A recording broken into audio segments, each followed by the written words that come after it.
Hello बच्चों, कैसे हैं आप सभी और कैसा कर रहे हैं। पुरानी मेरी जो वीडियोस है वो आप देख रहे होंगे और जहां तक मुझे उम्मीद है आपको समझ भी आ रहा होगा। आज फिर से एक नया दिन और एक नए टॉपिक के साथ। आज का जो मैं टॉपिक लेकर आई हूँ वो एक्सरसाइज 2.3। जैसे कि एक्सरसाइज 2.1 और 2.2 तो मैं ऑलरेडी करा चुकी हूँ। एक्सरसाइज 2.3 क्लास 9 मैथ्स में एनसीईआरटी की बुक में मिलेगा। ऑब्वियसली ये चैप्टर आपको एनसीईआरटी में तो मिलता ही है, बट ये टॉपिक ऐसा नहीं है कि सिर्फ एनसीईआरटी में है, ये टॉपिक आपको सीबीएसई की बुक में भी मिलता है। यहाँ पर मैं आज जो टॉपिक लेकर आई हूँ वो है dividing a polynomial P x by G x. आपको एग्जाम्पल में ये दिया हुआ है क्वेश्चन, मैंने एग्जाम्पल का ये क्वेश्चन लिया है। अगर आपको किसी पॉलिनोमियल को एक दूसरे पॉलिनोमियल से डिवाइड करना है तो आप कैसे करते हैं।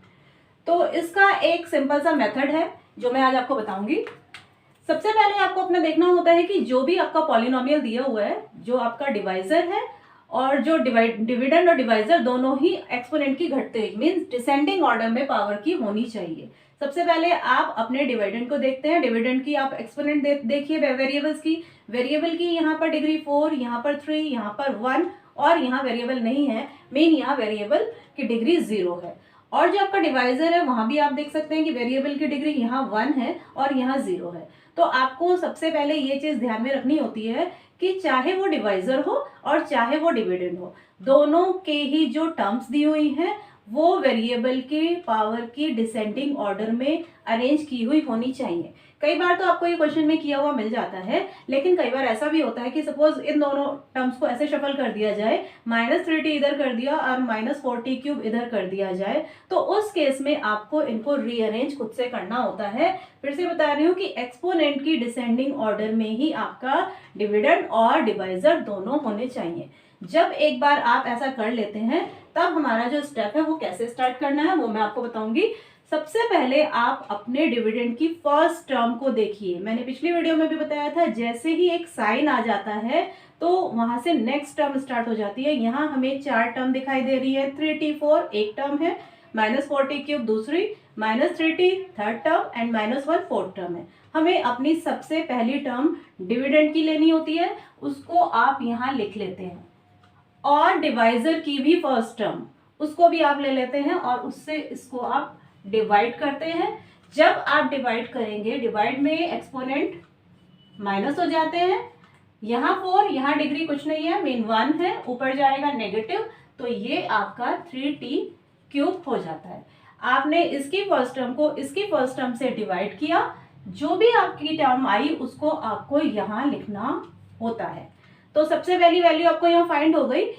इसके बाद का जो सेकंड स्टेप होता है, जो भी आपका यहाँ डिवाइड करके टर्म आई है उसमें आपको अपने डिविडेंड से मल्टीप्लाई करनी है। मींस जो आपका यहाँ डिवाइड करके आया है उसमें आप अपने डिवाइजर की मल्टीप्लाई करते हैं। तो करिए आप इसकी मल्टीप्लाई। आप इसमें 3t की क्यूब की और 3t की करेंगे तो क्या हो जाएगा, power 3 into T minus 3t into 1। Means आपने 3t³ की t में भी मल्टीप्लाई करनी है और इसकी इसमें भी आपको मल्टीप्लाई करनी है। जब हम मल्टीप्लाई करते हैं तो मल्टीप्लाई में पावर प्लस हो जाते हैं। यहाँ पर 3 + 1 4 हो जाता है और यहाँ सिर्फ 3t³ रहेगा बिकॉज उसकी 1 में मल्टीप्लाई हो रही है। तो ये टर्म हमारी जो बनकर आई वो 3t4 है और यहाँ 3t³ है।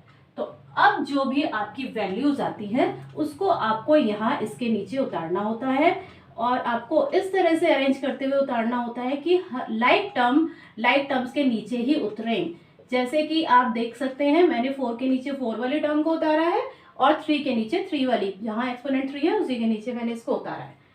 अब जब आप यहाँ तक कर लेते हैं, अब जैसे कि सिंपली डिवीजन में भी हम यहाँ के स्टेप के बाद उन दोनों टर्म्स की माइनस करते थे, तो यहाँ भी सेम प्रोसेस आपको करना होता है। लेकिन आपको यहाँ एक बात ध्यान ये रखनी होती है कि जब हम डिवाइड करते हैं और यहाँ पर जब स्टेज पे आके हम माइनस करते हैं तो यहाँ पर हमें साइन चेंज करने होते हैं। साइन कैसे चेंज करने होते हैं, जो भी आपकी ये टर्म है जो आपने यहाँ फाइंड की थी वो आपने यहाँ उतारी है। अगर पहली टर्म पॉजिटिव है तो आप उसके नीचे नेगेटिव साइन लगाते हैं, नेगेटिव साइन है तो पॉजिटिव साइन आपको लगाना होता है। जैसे कि यहाँ 3t4 हमें पॉजिटिव मिल रहा था तो मुझे यहाँ नेगेटिव साइन लगाना है और ये टर्म मुझे नेगेटिव मिल रही थी तो इसके नीचे हम पॉजिटिव साइन लगाते हैं। यानी जो भी नीचे वैल्यू है जस्ट उसके अपोजिट साइन आपको यहाँ प्लेस करने होते हैं। और जो ये बीच की टर्म थी इसमें इसका साइन अब आप इग्नोर कर देते हैं, बिकॉज अब हमारा जो 3t4 नीचे का है वो नेगेटिव हो चुका है और 3t³ नेगेटिव नहीं रहा, वो अब पॉजिटिव हो गया है। तो एक पॉजिटिव और एक नेगेटिव बिल्कुल एक जैसी टर्म है, 3t4 माइनस 3t4 कैंसिल हो जाता है यहाँ पर आने के बाद। अब आप इनको देखिए, हमेशा प्लस या माइनस जब भी हम करेंगे लाइक टर्म्स की ही करेंगे। लाइक टर्म्स मतलब जिनमें वेरिएबल सेम हो और उनकी डिग्री भी सेम हो। यहाँ -4t³ यहाँ +3t³, तो -4t³ +3t³, तो देखिए क्या होता है, t³ माइनस प्लस -4 -3 1, और जो ग्रेटर होता है उसका साइन हमें लगाना होता है। 1t³ हम लिखते नहीं है, तो इसलिए हम सिर्फ इसको -t³ यहाँ पर लिखेंगे। इनकी माइनस करने के बाद आपके पास -t³ आ जाता है। अब आपके पास एक टर्म यहाँ आ चुकी है, आपको इससे अगली टर्म विद साइन यहाँ नीचे उतारनी होती है। अगेन हम सेम वही स्टेप रिपीट करेंगे। अगर आपको यहाँ कुछ कंफ्यूजन है तो इस वाले स्टेप में दोबारा मैं वही सेम प्रोसेस करने वाली हूँ, आपको यहाँ क्लियर हो जाएगा। तो इसमें आपको क्या करना है, अगेन आपको फर्स्ट टर्म अपना जो भी यहाँ रिमाइंडर आया उसका और जो आपका डिवाइजर है उसकी फर्स्ट टर्म को लेना होता है। ऊपर आप ये वाली टर्म लिखेंगे, इसकी फर्स्ट टर्म, डिवाइजर की फर्स्ट टर्म हमेशा नीचे आएगी, बिकॉज ये डिवाइजर है तो वो डिवाइजर की जगह पर ही रहना चाहिए। इससे हम डिवाइड कर रहे हैं तो वो नीचे ही आना चाहिए। अब हमने इसकी फर्स्ट टर्म उतार लिया है यहाँ पर -t³ और यहाँ t। जब हम इसकी डिवाइड करेंगे, अगेन डिवाइड में एक्सपोनेंट माइनस हो जाता है, तो हमारा यहाँ -t² आ जाता है। जब आपने इन दोनों को डिवाइड करके फाइंड आउट कर लिया, जो भी यहाँ वैल्यू मिलती है आपको तुरंत यहाँ पर उसको लिख देना होता है। और जो ये वैल्यू हमारी आई -t², यहाँ आपको डिवाइजर में उससे मल्टीप्लाई करनी होती है। आपने इसकी फर्स्ट टर्म को इसकी फर्स्ट टर्म से डिवाइड किया, जो आया उसमें आपको अपने डिवाइजर की मल्टीप्लाई करनी है। आप इसकी दोनों में मल्टीप्लाई करेंगे तो -t² की जब हम t में करेंगे तो यहाँ पर एक्सपोनेंट 1 है, 2 + 1 3 हो जाएगा, माइनस माइनस प्लस t² की जब हम 1 में मल्टीप्लाई करेंगे तो -t² हो जाएगा, सॉरी +t² हो जाएगा। अब आप इसको यहाँ लाकर उतारते हैं। जैसे कि मैंने पहले भी बोला था, जो लाइक टर्म्स होंगे उन्हीं के नीचे ही आपको टर्म को उतारना होता है।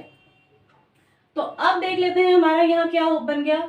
अब आप देख सकते हैं, अच्छा एक चीज और आप देख सकते हैं यहाँ पर कि जैसे यहाँ तो लाइक टर्म बनी है बट ये दोनों लाइक टर्म नहीं है, बिकॉज यहाँ -3t है और यहाँ +t² मिल रहा है आपको। तो जब अनलाइक टर्म होंगे तो ना हम उनको जोड़ सकते हैं ना हम उनको घटा सकते हैं। तो एक काम करते हैं, इसको आपको अगर कभी ऐसा केस बन जाए तो उस टर्म को आप थोड़ा पीछे की तरफ उसके साइन के साथ यहाँ उतार सकते हैं। इसके नीचे आप नहीं उतारेंगे क्योंकि दोनों लाइक टर्म्स नहीं है, ये लाइक है इसलिए हमने एक दूसरे के नीचे उतारा। यहाँ आने के बाद अगेन आपको नीचे वाली टर्म के साइन चेंज कर देने होते हैं। बीच वाली टर्म, जो बीच वाले साइन होते हैं उसको हम इग्नोर करते हैं, minus plus minus t³ minus का प्लस का कैंसिल हो जाता है। अब आपको इन दोनों में को यहाँ उतारना है। यहाँ जब आप उतारेंगे तो जिसकी डिग्री आपको ज्यादा मिलेगी वो पहले उतारेंगे टर्म, और जिसकी कम मिलेगी उसको आप बाद में उतारेंगे। ये t² है, इसकी डिग्री आपको 2 मिल रही है, यहाँ -3t है, यहाँ डिग्री 1 है, तो पहले हम इस टर्म को उतारेंगे। और इस वक्त ये t² नेगेटिव t² हो चुका है, तो आप इस तरह से -t² उतारते हैं और उसके बाद आप इससे जो कम डिग्री वाली टर्म है, क्योंकि हम हमेशा डिसेंडिंग ऑर्डर में, एक्सपोनेंट के डिसेंडिंग ऑर्डर में ही टर्म्स को उतारते हैं, इसलिए हमें इसको इस तरह से उतारना पड़ा। फिर से आप अपने उसी स्टेप पर लौट जाइए। क्या स्टेप मैं बता रही हूँ कि जो भी आपकी फर्स्ट टर्म जब आप डिवाइड कर रहे हैं उस टर्म की फर्स्ट टर्म आप उतारते हैं और उसको डिवाइजर की फर्स्ट टर्म से आपको फिर से डिवाइड करना है। जब आप इसकी डिवाइड करेंगे तो ये -t आ जाएगा, जो आया उसको आप तुरंत यहाँ लिखते हैं और इसकी आपको अपने डिवाइजर से मल्टीप्लाई फिर से करना होता है। कीजिए multiply, t into T power plus minus minus plus t means -t² plus t, ये इस तरह से आ गया। अब आप इस टर्म को फिर से इसके नीचे लाकर यहाँ पर उतार देते हैं। फिर से साइन चेंज करेंगे, नेगेटिव है पॉजिटिव, पॉजिटिव है नेगेटिव, बीच के साइन आप इग्नोर करिए, -t² plus t² cancel, minus minus plus, 3t negative और t भी अब नेगेटिव हो चुका है नीचे वाला, माइनस माइनस प्लस, तो ये आपका 4t, और जो ग्रेटर होता है साइन हमेशा हमें उसी का ही लगाना होता है। जैसे यहाँ पर मैंने माइनस किया था तो ग्रेटर का साइन मैंने लिया था, यहाँ भी ग्रेटर का साइन ही हम लगाएंगे। और अब आपके पास सिर्फ एक ये टर्म रह गई जिसको हमें यहाँ उतारना है, तो आप इस माइनस को यहाँ इसके नीचे उतार लेते हैं।